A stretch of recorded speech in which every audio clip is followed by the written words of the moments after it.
ऐसा सोचो कि अगर ये मेरी माँ है, उसका मैं ऑपरेशन कर रहा हूँ, मेरी बहन है, उसका मैं ऑपरेशन कर रहा हूँ, कुछ गलत नहीं हो सकता इसका। इस भाव से अगर ऑपरेशन करोगे तो आपका काम अच्छा ही होता है। जो बच्चे या जो MBBS वगैरह कर रहे हैं, वो जो सर्जरी फील्ड में आना चाहते हैं, उनके लिए मेरा यही सजेशन है कि आप अपने स्किल को मैच करते हुए काम करो।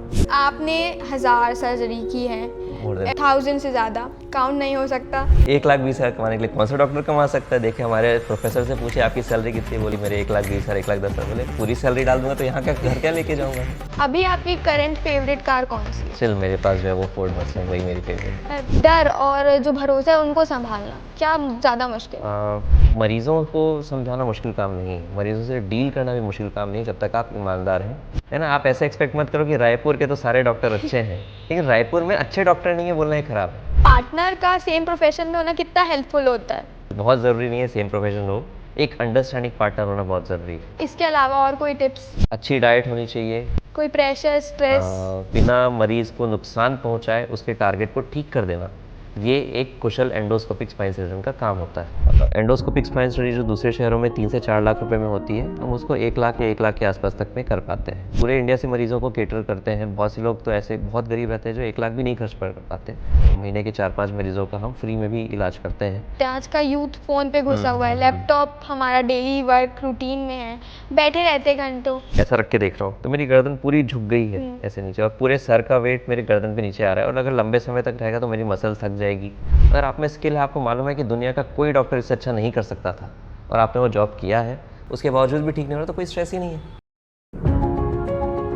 जय जोहार, मैं हूँ सान्या जैन और आपका स्वागत है द लोक मीडिया के खास कार्यक्रम हमर डॉक्टर में, जहां हम बात करते हैं आपके स्वास्थ्य की, आपके सवालों की और आपके जीवन से जुड़ी बातों की। और आज हमारे साथ मौजूद हैं डॉक्टर अंकित मडारिया जी, जो एक जाने माने ऑर्थोपेडिक और एंडोस्कोपिक स्पाइन सर्जन हैं। इन्होंने 1000 सर्जरियां की है, साथ ही ऑपरेशन थिएटर में सर्जरी करते वक्त की भूमिका और अपने पर्सनल चॉइसेस और अपने पर्सनल शौक को पूरा करते हैं, बैलेंस रखते हैं। तो आइए उनसे जानते हैं ढेर सारी बातें। और स्वागत है अंकित जी आपका, कैसे हैं आप? बहुत बढ़िया, thank you for having me. सबसे पहले तो मैं ये जानना चाहूँगी कि हर बच्चों का सपना होता है कि वो डॉक्टर बने, इंजीनियर बने, टीचर बने या एस्ट्रोनॉट बने।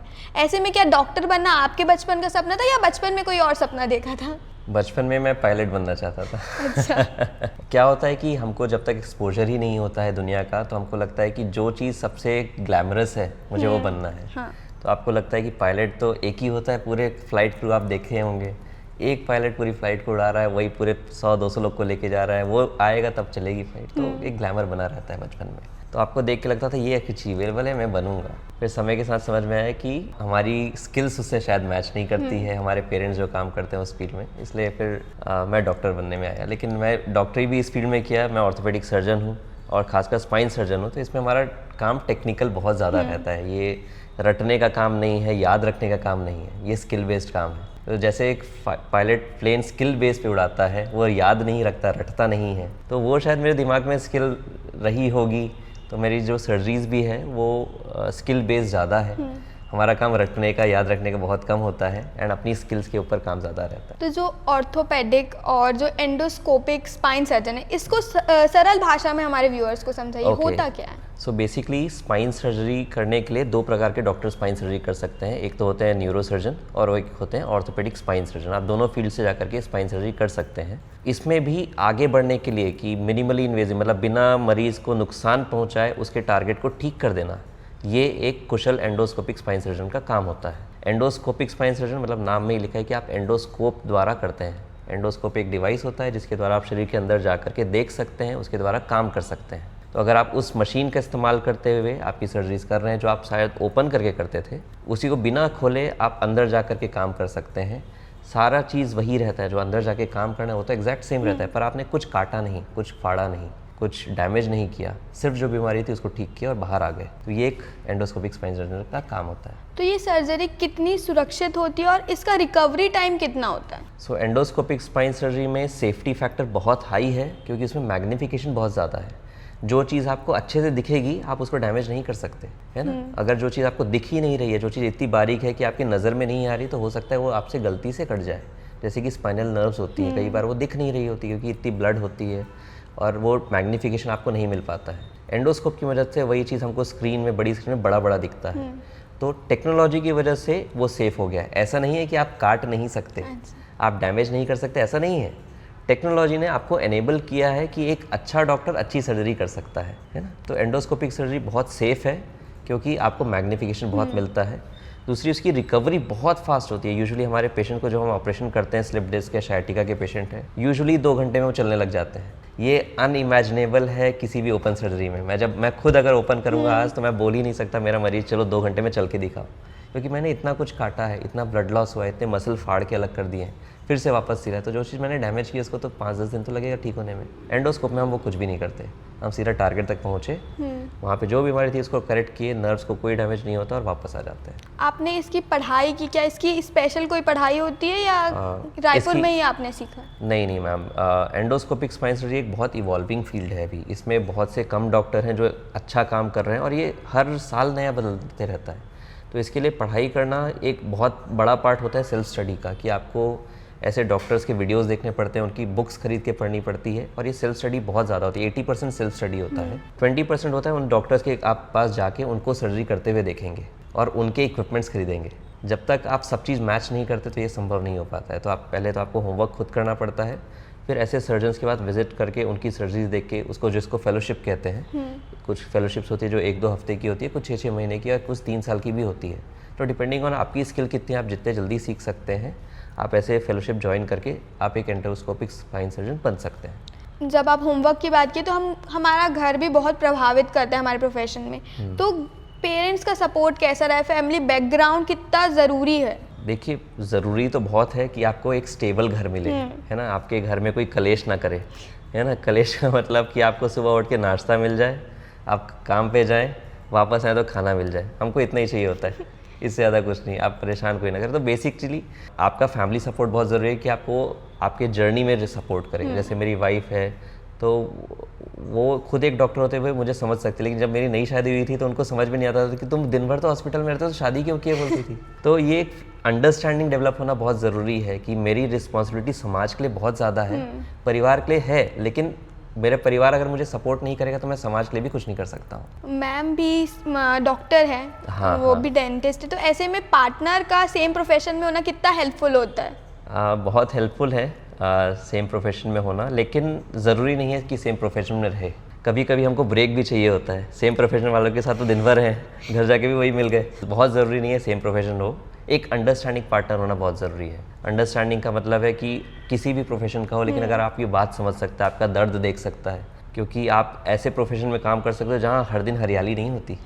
आप किसी दिन दुखी होकर घर आते हो, किसी दिन स्ट्रेस होकर घर आते हो, किसी दिन हॉस्पिटल में कोई डेथ हो गई, आप भी मन से रो रहे होते हो, लेकिन आप दिखा नहीं सकते हो किसी को, क्योंकि आपने किसी की जिम्मेदारी ली थी और वो पूरा नहीं कर पाए आप। हर किसी के साथ होता है ये, ऐसा नहीं है, कोई नहीं बोल सकता कि मेरे जीवन में हर कुछ सक्सेसफुल हुआ है। तो बुरा टाइम भी आता ही है और उसके साथ में आपका घर का सपोर्ट अगर रहेगा तो निकालना आसान हो जाता है।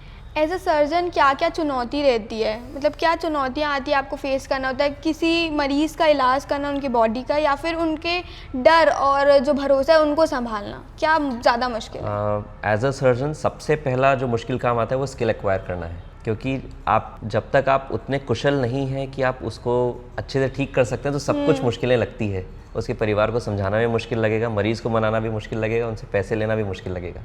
लेकिन जब आप अच्छी स्किल एक्वायर कर लेते हैं, जब आपको हुनर आ जाता है कि मैं ये कर सकता हूँ, कॉन्फिडेंटली कर सकता हूँ, बाकी सब कुछ आसान हो जाता है। मरीज़ को समझाना भी ज़्यादा नहीं पड़ता है, क्योंकि उसको आप पे भरोसा रहता है, आपको खुद पे भरोसा रहता है, वो रिफ्लेक्ट आउट करता है। अगर आप कोई सर्जरी अच्छे से करते हैं, आप हज़ारों सर्जरी कर चुके हैं, तो आपको डाउट ही नहीं होता है कि आप बोलोगे कि तुम ठीक नहीं होगे। मेरे पास कोई भी पेशेंट अगर स्लिप डिस्क ले आता है तो मैं 100% उसको बोल पाता हूँ कि नहीं, देखो इतने लेवल तक आप ठीक हो जाओगे अगर आप इतने समय में मेरे से ऑपरेशन कराते हो, इसके बाद कराते हो तो इतने लेवल तक ठीक हो, क्योंकि ह्यूमन बॉडी है, मैं 100% दूँ तब भी वो 100% रिकवर करे ना करे मेरे हाथ में नहीं है। मरीज़ों को समझाना मुश्किल काम नहीं है, मरीज़ों से डील करना भी मुश्किल काम नहीं है, जब तक आप ईमानदार हैं और आप अपने स्किल में अच्छे हैं। प्रॉब्लम कहाँ आती है? जब डॉक्टर्स स्किल में लैकिंग है और वो ओवर प्रॉमिस कर रहे हैं, कि वो बोल रहे हैं कि आप पूरे अच्छे हो जाओगे और मरीज़ अच्छा नहीं होता। देन वो बात आती है मुंह छुपाने की कि अरे नहीं चलो 2 महीने में ठीक हो जाओगे, 3 महीने में ठीक हो जाओगे। आपके पास शायद वो स्किल नहीं थी, तब आपको डाउट आता है मन में कि चलो अरे अच्छा मुझे बहाना बनाना पड़ेगा, या फिर स्ट्रेस आता है। अगर आप में स्किल है, आपको मालूम है कि दुनिया का कोई डॉक्टर इससे अच्छा नहीं कर सकता था और आपने वो जॉब किया है, उसके बावजूद भी ठीक नहीं हो रहा तो कोई स्ट्रेस ही नहीं है। ईश्वर ने हमको जितनी क्षमता दी हम उतना काम किए हैं, है ना। तो ऐसा कोई डॉक्टर की लाइफ में स्ट्रेस नहीं आएगा अगर आप स्किल्ड हैं तो। आपने स्लिप डिस्क का जिक्र किया, तो ये बहुत आजकल सुनने में आ रहा है, तो क्या है slip disc? Basically slip disc ये एक बीमारी होती है जिसमें हमारी वर्टिब्रा जो रहती है रीढ़ की हड्डी, उसके बीच में गद्दी होती है। अगर वो गद्दी किसी तरह डैमेज हो जाएगी और वो बाहर निकल के आपकी नर्व को दबाने लगेगी तो इस कंडीशन को स्लिप डिस्क कहते हैं। इसी चीज़ को शायटिका कहते हैं। एक ही चीज़ है, स्लिप डिस्क हो या शायटिका हो, इसमें नर्व का कंप्रेशन हो रहा होता है जो कि एक डिस्क के फेलियर के कारण होता है। ये प्रॉब्लम आजकल इसलिए कॉमनली बढ़ गई है, बहुत ज़्यादा लोगों को प्रॉब्लम हो रही है स्लिप डिस्क शायटिका की, क्योंकि आजकल की लाइफस्टाइल पहले जैसी नहीं रही है। हमारे यूथ में आजकल एक्सरसाइज का उतना ज़्यादा स्कोप ही नहीं रह गया है। स्कूल में खेलकूद जो बच्चे हम खेले ही करते थे, हम कुछ तो पढ़ाई तो बहुत मिनिमम पार्ट था, दिन भर हम खेलते थे, वो अभी बहुत कम हो गया। आजकल होमवर्क और ये क्लास वो क्लास करते करते बच्चे खेलना ही बंद कर दिए। दूसरा, बच्चे धूप में नहीं खेलते हैं, वो इंडोर खेल रहे हैं। तो जब तक धूप नहीं मिलेगी तो विटामिन डी सिंथेसाइज कैसे होगा, तो आपकी हड्डियाँ मजबूत नहीं होगी, डिस्क मजबूत नहीं होगा। इस वजह से जो जनरेशन अभी की आ रही है वो कम खेल कूद और धूप की कमी की वजह से वो वीक डेवलप हो रही है। इसके बाद जैसे जैसे बड़े होते हैं तो स्ट्रेस बढ़ जाता है। कॉलेज का ट्रैवल, स्कूल का ट्रैवल, स्कूल बस में जा रहे हैं तो घंटे घंटे बस में रोज़ ट्रैवल। अगर आप सोचो कि किसी बच्चे को रोज़ 1 घंटा स्कूल बस में ट्रैवल, इसमें जर्क बार बार लग रहा है, तो उसकी 20-25 की उम्र होते तक तो कुछ ना कुछ डिस्क खराब हो जाएगा। जो एक्सेस हमारे लाइफ के ट्रैवल्स हो गए बहुत ज़्यादा, जो डेली बेसिस पे होते हैं जिसमें जर्क लगता है, उसके कारण ये स्लिप डिस्क के चांसेस बढ़ते जाते हैं। तो आज हम डिजिटल लाइफ की ओर हैं, हमारे लाइफस्टाइल में डिजिटल चीज़ें बहुत हैं, तो ऐसे में फ़ोन पे हम घुसे रहते हैं। आज का यूथ फ़ोन पे घुसा हुआ है, लैपटॉप हमारा डेली वर्क रूटीन में है, बैठे रहते घंटों। तो ये सारी चीज़ हमारी आने वाली पीढ़ी के लिए कितनी खतरे की ओर लेके जा रही है? डेफिनेटली बहुत अच्छा तो नहीं है। जो मोबाइल फ़ोन का यूसेज, अगर ऐसा मैं फ़ोन ऐसा रख के देख रहा हूँ तो मेरी गर्दन पूरी झुक गई है ऐसे नीचे, और पूरे सर का वेट मेरे गर्दन पे नीचे आ रहा है, और अगर लंबे समय तक रहेगा तो मेरी मसल थक जाएगी, कुछ ना कुछ गर्दन में भी जो डिस्क है वो डीजनरेट हो जाएगा। उसी चीज़ को अगर मैं ऐसे देखूँ, गर्दन मेरी सीधी है, तो वो प्रॉब्लम सॉल्व हो जाती है। तो डिवाइस ख़राब नहीं था, मेरे रखने का तरीका ख़राब है। तो इसी तरह लैपटॉप भी कोई ख़राब चीज़ नहीं है, उससे कोई नुकसान नहीं होगा। अगर आप उसको लैप में रखोगे और ऐसे काम करोगे तो वो ख़राब है। तो टेक्नोलॉजी हमारा दुश्मन नहीं है, टेक्नोलॉजी तो दोस्त है, लेकिन उसको आप कैसे यूज़ कर रहे हैं, सही तरीके से इस्तेमाल नहीं कर रहे हैं और अपने बॉडी को उसके हिसाब से अडेप्ट नहीं कर रहे हैं, या उस अपने एनवायरनमेंट को ऐसा सूटेबल नहीं बना रहे हैं कि आपके बॉडी को हेल्प करे, तो वो नुकसान है। अदरवाइज़ ये टेक्नोलॉजी जो लैपटॉप और ये है, ये तो अच्छा ही है, जिससे बहुत सारी इन्फॉर्मेशन आपको मिल जाती है, कितना काम आसान हो जाता है। जो महीनों का काम था आजकल दिनों में हो जाता है।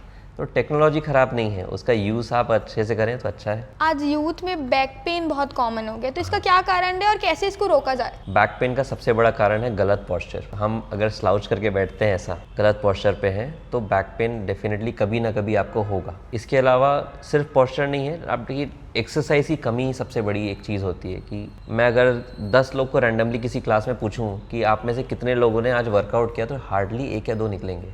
मतलब इतना लो वर्कआउट रेट है लोगों का कि एक्सरसाइज को तो भूल ही गए कि मुझे रोज़ करना है।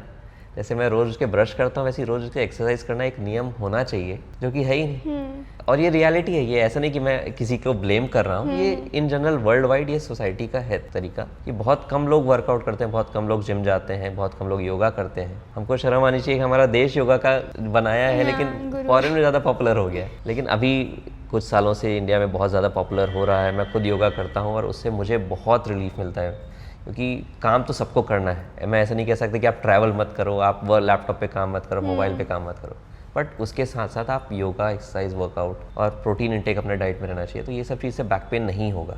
ऐसा नहीं है कि नहीं होगा, कुछ ना कुछ तो फेल हो ही सकता है कभी, बट चांसेस कम हो जाएंगे। स्लीपिंग पोजीशन भी बहुत मैटर करती है। आजकल लोग कैसे भी आड़े तिरछे सो जाते, तो मतलब क्या सही पोस्चर, क्या एकदम सीधा सोएंगे? क्योंकि हम सोते टाइम तो नहीं पता लग सकता कि हम कैसे। मेरा पर्सनल ओपिनियन है कि ये मिथ है।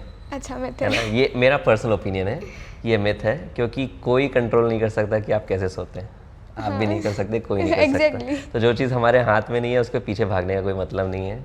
मैं ज्ञान भी दे दूँ तो उसका कोई मतलब नहीं है। आपने 1000 सर्जरी की है, मोर देन 1000 से ज़्यादा, काउंट नहीं हो सकता, 34 की एज में। हाँ। तो ऐसे में आपका सबसे पहला एक्सपीरियंस क्या रहा? ऑलराइट, जो 1000 सर्जरी की बात कर रहे हैं वो एक minimally invasive endoscopic spine surgery है, जो मैंने लगभग अभी 1400 सर्जरीज कर चुका हूँ अभी तक। उसका जब मैं पहली बार जब सर्जरी कर रहा था, तो क्योंकि वो सर्जरी बहुत सेफ है, साथ ही में डेंजरस भी अगर मैं उस पैरामीटर्स पे फॉलो नहीं करता हूँ तो। अगर मैं जिस प्रकार उसके प्रोटोकॉल्स दिए हुए हैं अगर मैं वो फॉलो नहीं करता हूँ तो मैं पेशेंट को पैरालिसिस भी कर सकता हूँ। और ऐसे केसेस में ये सर्जरी पहली बार करना बहुत ज़्यादा दिक्कत वाला होता है।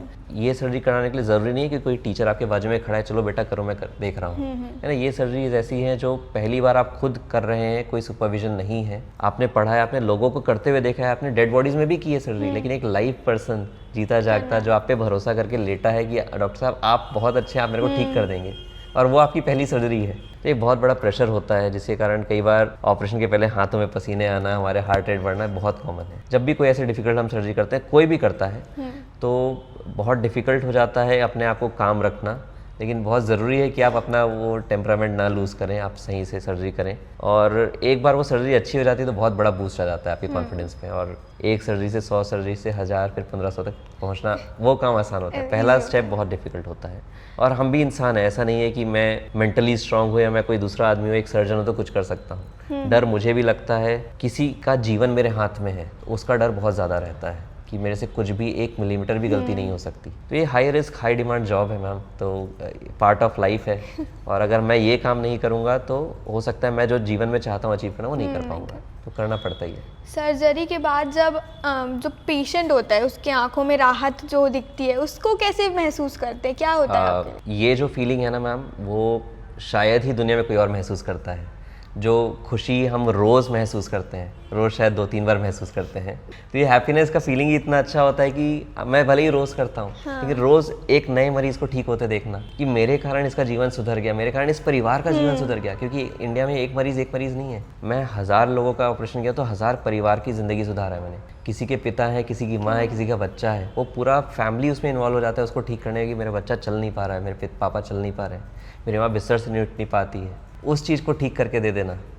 और हो सकता है वो 20-30 मिनट का ही आपने काम किया लेकिन उसकी ज़िंदगी बदल गई। तो ये एक अमेजिंग फीलिंग है जो मुझे लगता है कि डॉक्टर्स के अलावा शायद ही किसी प्रोफेशन में ये फील किसी को होती होगी। और इंस्टेंट ग्रेटिफिकेशन है, ऐसा नहीं है कि आप आज किए तो कल मिलेगा, परसों मिलेगा, 1 साल बाद मिलेगा, इंस्टेंट मिलता है। आपने आज सर्जरी किया, 2 घंटे बाद पेशेंट हाथ जोड़े खड़ा रहता है, डॉक्टर साहब आपने मुझे ठीक कर दिया करके। जब आप सर्जरी करते हो उस दौरान आपके मन में क्या चलते रहता है? कोई प्रेशर, स्ट्रेस? अब तो नहीं चलता। अभी सर्जरी इज़ लाइक जैसे हम ड्राइव कर रहे हैं तो हम उसके बारे में नहीं सोचते कि मैं गियर कैसे बदल रहा हूँ, ये कैसे लगा रहा हूँ, पर एक मेडिटेशन फेज़ में चले जाते हैं। सर्जरी करते दौरान बहुत लोग जो मुझे देखते हैं वो बोलते हैं कि आप बात क्यों नहीं करते, आप ये क्यों नहीं करते। मेरे स्टाफ भी जो है, मेरी टीम जो मैंने बनाई है, वो सब भी उस मेडिटेटिव फेज़ का पार्ट होते हैं। क्योंकि मुझे कुछ बोलना ही नहीं पड़ता है कि मुझे ये चाहिए, मैं सर्जरी कर रहा हूँ, अगला स्टेप मुझे केरिसन चाहिए, तो सिस्टर को पता होता है मुझे केरिसन चाहिए, मेरे को बस हाथ ऐसा करना है, मेरे हाथ में केरिसन होता है।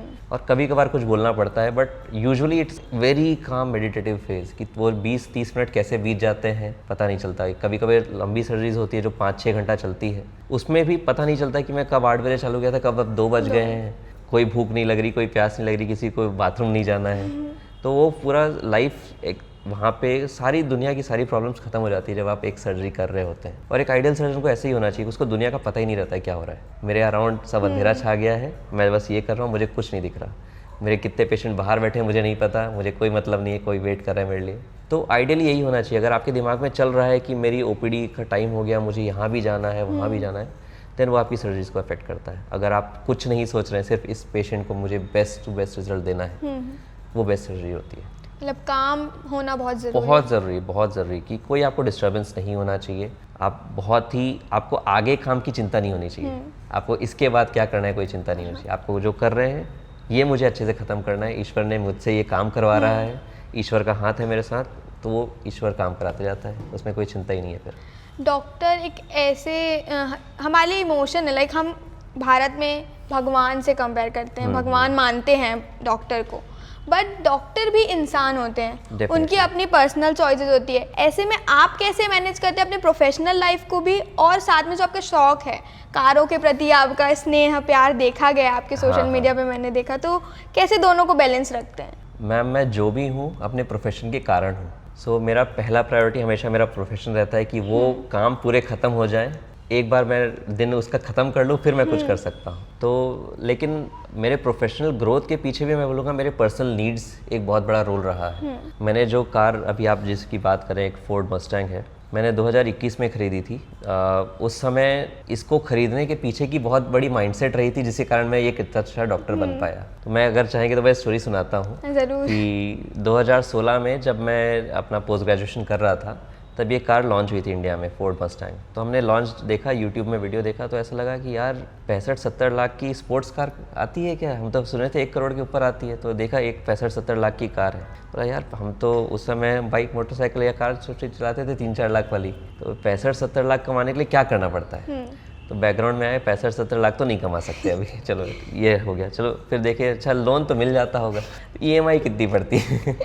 तो EMI में देखा, EMI 1 महीने की नहीं, 7 साल की EMI लेंगे। क्यों 5 साल में खरीदना, 7 साल का लोन लेंगे। तो 7 साल का 0 डाउन पेमेंट का मैंने EMI कैलकुलेटर में डाला और उसमें आ गया कि आपको 1,20,000 1,30,000 का EMI चुकाना है। तब लगा यार डॉक्टर 1,20,000 तो कमा सकता है। 1,20,000 कमाने के लिए कौन सा डॉक्टर कमा सकता है? देखे हमारे प्रोफेसर से पूछे आपकी सैलरी कितनी? बोली मेरे 1,20,000 1,10,000। बोले पूरी सैलरी डाल दूंगा तो यहाँ का घर क्या लेके जाऊँगा मैं? फिर ढूंढा कि आपको अगर बड़ा डॉक्टर बनना है तो ऐसे सर्जरीज करनी होगी जो बहुत कम लोग करते हैं। बहुत डिफ़िकल्ट होता है, बहुत कम लोग करते हैं, उसके रिजल्ट्स बहुत ख़राब हैं जो लोग कर रहे हैं, और बहुत चैलेंजिंग होना चाहिए। तो आपको ऐसा फील्ड ढूंढना पड़ता है। तो अगर जो लोग ऐसा ढूंढ रहे हैं कि मुझे फाइनेंशियली इंडिपेंडेंट होना है बहुत जल्दी, या बहुत पैसे कमाने हैं डॉक्टर बन के, तो आपको बेसिक फील्ड में अगर रहेंगे तो वो संभव नहीं है। आपको ऐसा फील्ड चूज़ करना पड़ता है और माइंडफुली चूज़ करना पड़ता है, जो कि डिफ़िकल्ट है। अगेन जितना आप डिफ़िकल्ट करेंगे आपकी लाइफ उतनी डिफ़िकल्ट होगी, आपको चढ़ने में उतना ही मुश्किल होगा, लेकिन ईश्वर अगर साथ है तो सब हो जाता है। तो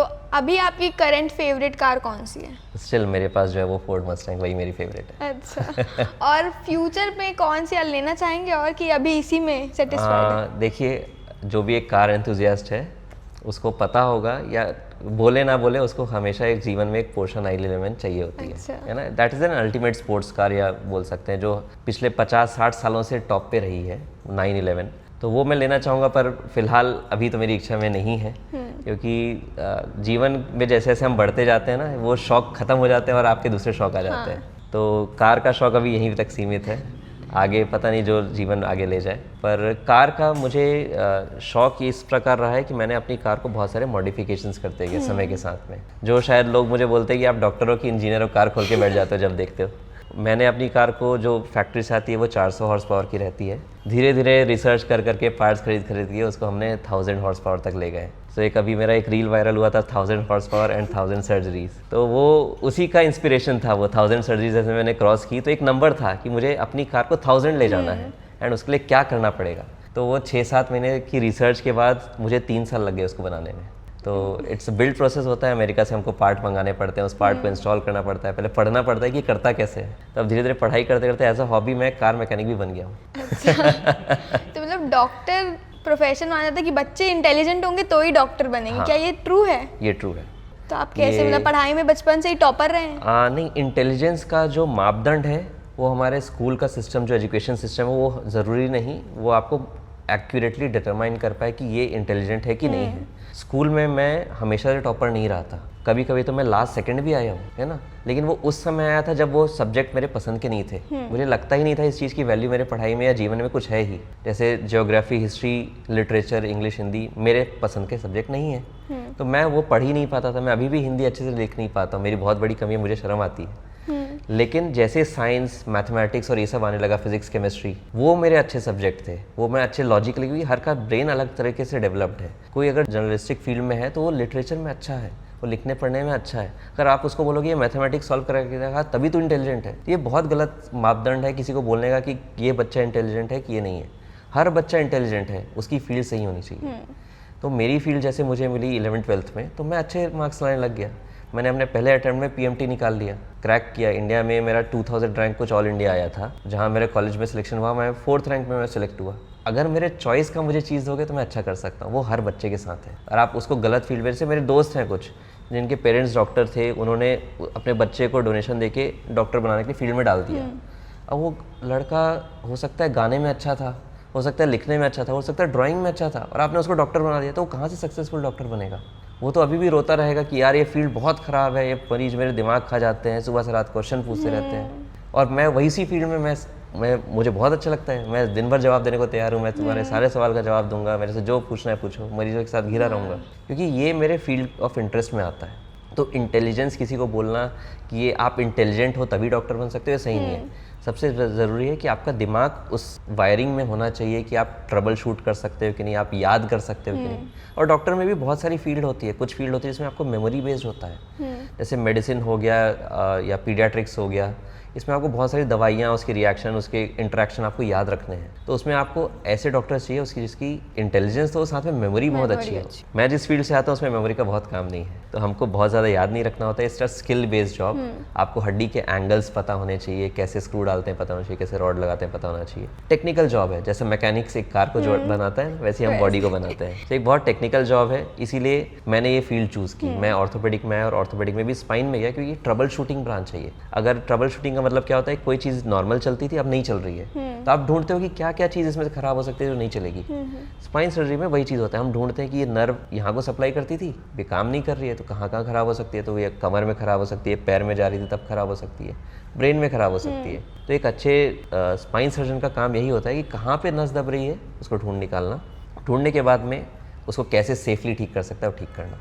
ढूंढना तो छोटा सा पार्ट है, लेकिन सेफली ठीक करना और पेशेंट्स को अच्छे से डील करना वो बहुत बड़ा पार्ट होता है। मैंने ये सवाल इसलिए पूछा क्योंकि आज यूथ बहुत सपने देखता है कि हाँ वो भी अच्छा डॉक्टर बने, बट कहीं ना कहीं जो हमारा एजुकेशन सिस्टम है वो नंबर्स के पीछे होता है। तो वो नंबर, जैसे मैं अपना एग्जांपल दूँ तो मेरे खुद जो मेरा भाई है वो डॉक्टर नहीं बनना चाहता, मेडिकल फील्ड में जाना चाहता है, बट पढ़ाई उतनी अच्छी नहीं है तो घर वाले उसको सपोर्ट नहीं करते कि नहीं तू ये काम नहीं कर, तू कुछ और देख।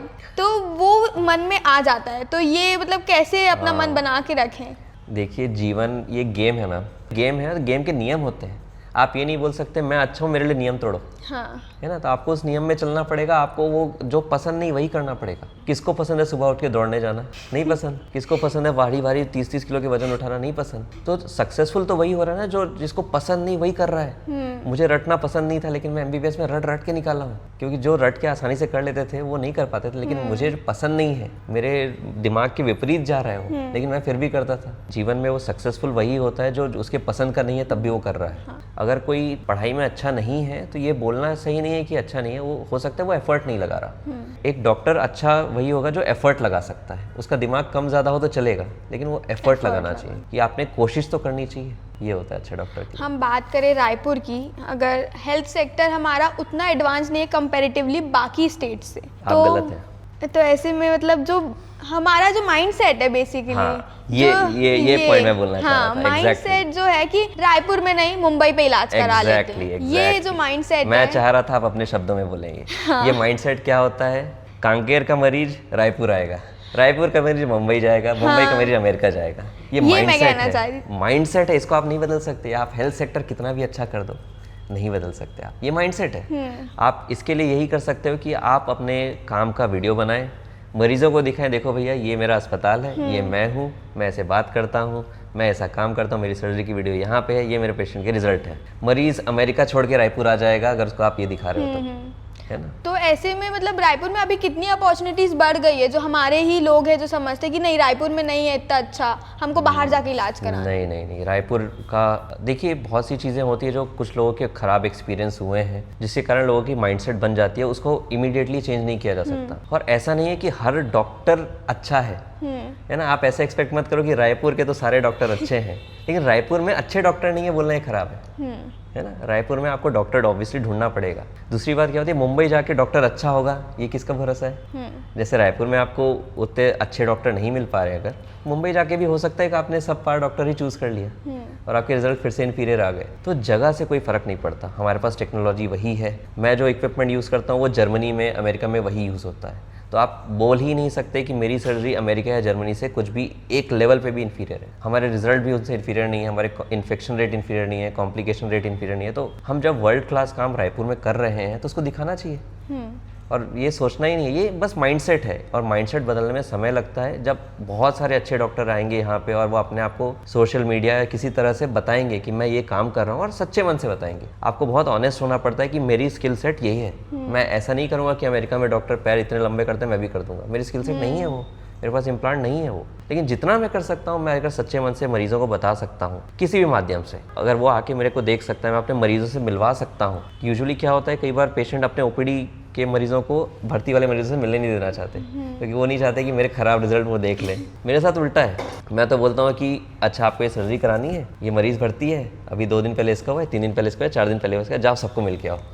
अगर कराना है तो फिर वापस आना, नहीं कराना है तो आपकी इच्छा। तो वो मिल लेते हैं। और मेरे पास ओपन एडवांटेज रहता है कि कोई इतना अच्छा हुआ है कि इसमें से कोई मरीज मान लो बोला कि मेरे को 80% ही आराम मिला डॉक्टर साहब, अभी भी दर्द कर रहा है, तो मरीज जो मिलेगा वो उसको पता चलेगा डॉक्टर साहब ये तो बोल रहा है मेरे को 80%, तो मुझे कोई एक्सप्लेनेशन देने की ज़रूरत नहीं है वहाँ पे। मैं बोलूँगा देखो मेरा काम इतना ही था, आपका शरीर अगर समय ले रहा है ठीक हो रहा है, अगर मैं उसको 100% का वादा भी कर दिया होता तो वहाँ पे वो क्लियर हो जाता है। तो आपको कन्वे करना है, आपको बहुत ज़्यादा क्लियर होना ज़रूरी है पेशेंट के साथ में विश्वास दिलाने के लिए। नहीं तो ट्रस्ट तो एक ऐसी चीज़ है जो बहुत मुश्किल टू पाना है और 1 मिनट नहीं लगता खोने के लिए। तो आपको बस ईमानदार होना है। और रायपुर में इतना अच्छा काम हो रहा है, सारे रोबोट्स अवेलेबल हैं बड़े बड़े अस्पतालों में, एक बहुत बड़ा मेडिकल हब है। आप विश्वास नहीं करेंगे, मेरे पास जो पेशेंट आते हैं वो पूरे इंडिया से आते हैं। अब कोई सोच नहीं सकता था रायपुर में, मुझे लोग बोलते हैं भाई कोई मरीज जो दिल्ली मुंबई से आ रहा है मेरे पास, बोलता है कि मेरे रिश्तेदार मेरे को रोक रहे थे, आने नहीं दे रहे थे कि तू दिल्ली छोड़ के रायपुर जा रहा है इलाज कराने।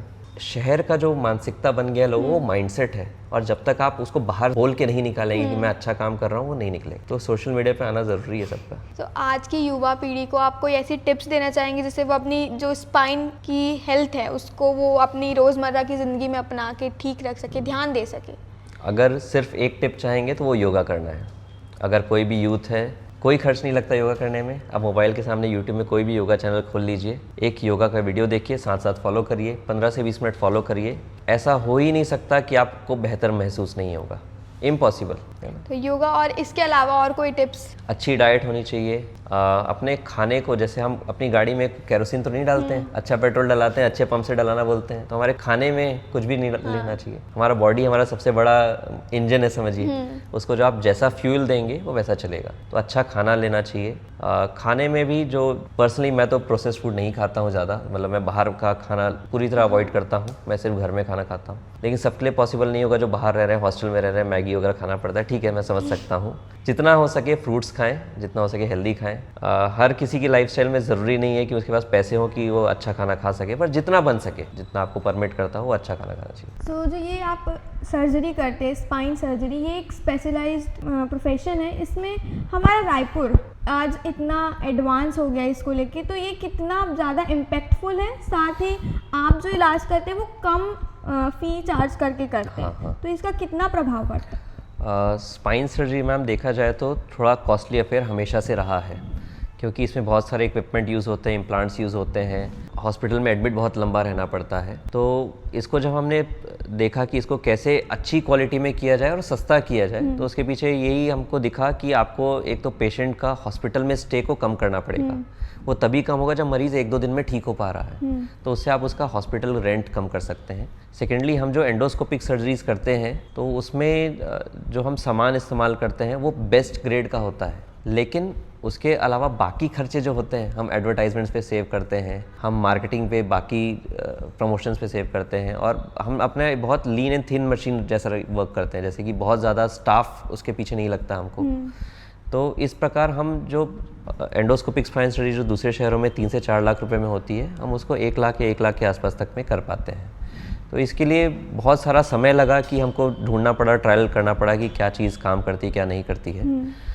और अभी हम पूरे इंडिया से मरीज़ों को केटर करते हैं। बहुत से लोग तो ऐसे बहुत गरीब रहते हैं जो 1 लाख भी नहीं खर्च कर पाते, तो उनके लिए हमारे पास फंड्स रहता है, महीने के 4-5 मरीज़ों का हम फ्री में भी इलाज करते हैं। लेकिन वो बहुत ज़रूरतमंद जो हैं, जो सही में कुछ खर्च नहीं कर सकते, तो उनका इलाज कभी कभार हम फ्री में भी कर पाते हैं, लेकिन वो भी डोनेशंस के द्वारा होता है। बहुत से लोग अननोइंगली डोनेट, मतलब वो जो जिनका इलाज अच्छा हो जाता है, कुछ लोग आकर के बोलते हैं कि आप अगले मरीज़ के लिए कुछ रख लीजिए। बहुत रेयर देखा गया ये, आप इमेजिन नहीं कर सकते हॉस्पिटल में आके कोई बोले कि इस 500 रुपये तुम एक्स्ट्रा रख लो कि अगले मरीज़ को दे देना। हमेशा बोलता है कि मेरा 200 रुपये और फीस कम कर दो, है ना। तो जब आप अच्छा काम करेंगे और मरीज़ को ऐसा लगेगा ना कि यहाँ से इतना अच्छा हो गया और मेरा पैसा कम लिया गया है, तो वो डोनेट भी कर देता है एंड वो पैसा यूज़ हो जाता है दूसरे मरीजों में। आपने जिक्र किया कि ये बहुत स्किल जॉब है, तो हमारे इंडिया में बहुत कम डॉक्टर होंगे जो spine surgery, endoscopic spine surgery कर रहे हैं। ऐसे में जो ऐसे बच्चे जो आपकी तरह बनना चाहते हैं, पढ़ाई करना चाहते हैं, तो इसके लिए क्या प्रोसेस है, वो कैसे कर सकते हैं? कोई यूनिवर्सिटीज़ जो हाँ, मैं बोलूँगा कि सबसे इम्पॉर्टेंट है कि आप कोई भी शॉर्टकट ना लें। किसी को भी देख कर, हर का जीवन अलग स्पीड पे चलता है, हर की स्किल लेवल अलग है, हर कोई अलग स्पीड पे सीख सकता है, हर किसी का हाथ अलग तरीके से चलता है। तो आप किसी को देख करके उसके स्किल लेवल का काम ना करने का कोशिश करें। हर की जर्नी अलग रहेगी। आप हो सकता है कोई सर्जन 30 साल में उतना अच्छा हो जाए, किसी को 40 साल लग जाए उस लेवल तक पहुंचने में। तो जो बच्चे या जो MBBS वगैरह कर रहे हैं, वो जो सर्जरी फील्ड में आना चाहते हैं, उनके लिए मेरा यही सजेशन है कि आप अपने स्किल को मैच करते हुए काम करो। स्किल को डेफिनेटली अपग्रेड करो, लेकिन कभी भी इतना ऊपर का काम मत करो जिससे आप मरीज़ का नुकसान कर दो। हमेशा पेशेंट को देखते हुए काम करो। ऐसा सोचो कि अगर ये मेरी माँ है, उसका मैं ऑपरेशन कर रहा हूँ, मेरी बहन है, उसका मैं ऑपरेशन कर रहा हूँ, कुछ गलत नहीं हो सकता इसका। इस भाव से अगर ऑपरेशन करोगे तो आपका काम अच्छा ही होता है, लेकिन स्किल सेट भी मैच होना चाहिए। कुछ लोग गिफ्टेड होते हैं किसी स्किल सेट में, किसी का, जैसे आप गेमर्स में देख लेंगे, कुछ लोग गेम अच्छा खेल रहे हैं तो उनका हाथ अच्छा चल रहा है। वैसे ही सर्जन्स का भी कुछ होता है कि कुछ किसका हथौड़ी अच्छा चलता है, किसी का स्पाइन इंस्ट्रूमेंट्स अच्छा काम करता है, किसी की सूचरिंग अच्छी होती है। तो जिसके जो स्किल सेट मैच होते हैं उसको वैसा काम करना चाहिए। बाकी कुछ इंस्टीट्यूशंस इसमें स्पाइन सर्जरी सीखने के लिए बहुत सारे इंडिया में अच्छे हैं। इंडिया में एक अच्छी बात है कि जो डॉक्टर्स बन रहे हैं वो बहुत हाईली इंटेलिजेंट डॉक्टर्स हैं। मैं वर्ल्ड वाइड ट्रैवल कर चुका हूँ, वर्ल्ड वाइड डॉक्टर से मिल चुका हूँ, और जो इंडिया के डॉक्टर्स का स्किल लेवल और इंटेलिजेंस है वो वर्ल्ड वाइड मुझे सबसे बेहतरीन लगता है। क्योंकि हम जिस प्रकार डेवलप किए हैं वो कम रिसोर्सेज में हम पहुँचे हैं उस जगह तक, और कम रिसोर्सेज में काम करना हमने देखा है। तो जब उसको अच्छा रिसोर्स मिलता है तो वो और अच्छे से काम कर पाता है। तो इंडिया में ऐसा नहीं है कि डॉक्टर्स की स्किल में कोई कमी है, इंटेलिजेंस में कमी है तो बस उनको सही मार्गदर्शन और सही इक्विपमेंट नहीं मिल पाए हैं। और वो धीरे धीरे, अब तो टेक्नोलॉजी बहुत अच्छी होती जा रही है, फाइनेंस बहुत अच्छे हो गए इंडिया के, तो हर किसी के लिए संभव है। बस अच्छी चाह होनी चाहिए कि, और अच्छा काम करने की इच्छा होनी चाहिए। तो ये थे अंकित जी, जिनकी सलाह और अनुभव से हमें बहुत सारी जानकारी मिली। तो याद रखिए कि सही समय पे सही जानकारी ही सबसे बड़ी दवा होती है। तो जानकार रहिए, फिट रहिए और देखते रहिए हमर डॉक्टर। शुक्रिया अंकित जी, आपने अपना समय, कीमती समय हमको दिया, और चाहेंगे कि ऐसी और भी बातचीत आपके साथ होती रहे। Thank you. शुक्रिया। जोहार। जय जोहार।